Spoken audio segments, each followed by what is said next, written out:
Police departments exist to keep us safe. And while we so often focus on getting the bad guys, the victims often get lost in the story. That's just one reason Crime Victims' Rights Week exists. This year, it's April 6th through 12th with the theme of kinship, connecting, and healing, encouraging communities to recognize the shared humanity of survivors and victims. And there is a way we can all be a part of this. Clarissa Novak is the Victim Services Manager with the Grand Rapids Police Department. Clarissa, thank you so much for being here. Yeah, thank you for having me. So let's talk about what you do, because you're honoring crime victims and taking care of them year-round. Yeah, so I get to be part of the GRPD Victim Services Unit, and our whole role is to provide support, information, and resources to victims of crime in whatever way that looks like for them. And just talks about some of the ways what that looks like for people, because I think obviously it's very different. It runs the gamut, but what are you most doing?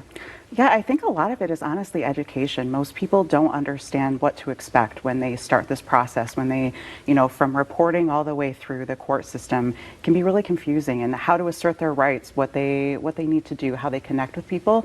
And then on the support and resources side, trying to help them get back to that recovery stage and helping with resources, connection to other people, and communication within the department. Okay. And how do people connect with you to get these resources? Yeah, so we have some people that reach out. We do automatically reach out to some victims of crime, and we have really great partnerships with community agencies, with our internal detectives, with officers.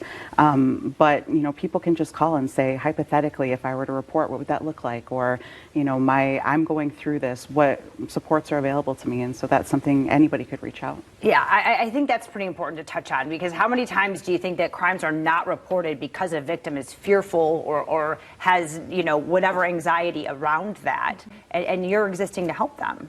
Yeah, I think that probably happens regularly. I do get calls, and sometimes the path forward isn't through the justice system for them, and that's okay. We want to make sure they have what they need, but it's hard navigating any large system. And it's especially daunting when you're in such a vulnerable position. And so I think the more that we can demystify that process and provide information, it's going to help people make the best decision for themselves on their participation, and even just make them feel more comfortable. Absolutely. And so let's talk about Crime Victims' Rights Week, the significance of this, and what you do to honor this week. Yeah, so Crime Victims' Rights Week, like you said, it's about looking at how to commit to supporting victims' rights and supports and services.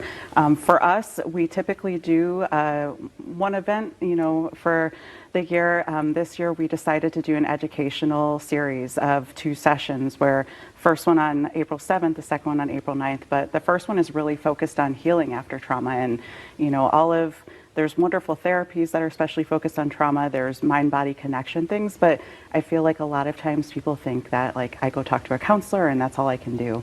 And so this really is a chance for them to see different therapeutic modalities that they might engage in, trauma-informed yoga, that mind-body. And then I also get asked a lot about what do self-defense classes look like after crime. So we have someone who can speak on that. And then the second session is going to be focused on victims' rights and what the systems look like. All of that education that we provide one-on-one, we want to make it available to the community. Wonderful. And so you say you want to make it available. Is this open to anyone? Who should be at these events? Yeah, it is open to anybody. It's free.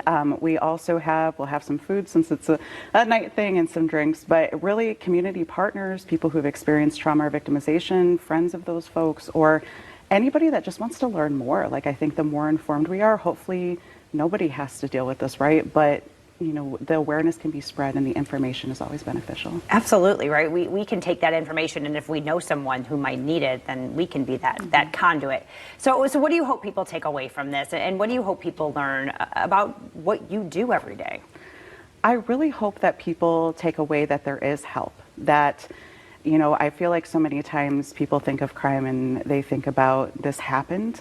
This is a journey of healing. And so understanding that and how to support people. I think the other thing is just that we exist, that we're there to help. We're not officers. I'm a social worker. My staff member is from the mental health field as an advocate. And so we really are just there to support in whatever way that looks like you said. Okay, so people have to pre-register for this? Can they just show up? They can show up. We prefer registration, so we make sure that we have food Right? for everybody. Yeah. But yeah, they can show up if they don't register. Okay, perfect. All right, 2 different events coming up next week. The Healing and Rights Series, April 7th and 9th, 6 to 7:30 p.m. There's a QR code right there on your screen. We will also have this link on our website to make it easier for you. Now, a Path Forward initiative wants to help build bridges for a safer West Michigan. If you know of an organization we should talk with or have a story idea, you can scan that QR code right there on your screen or send us an email at apathforward@fox17online.com.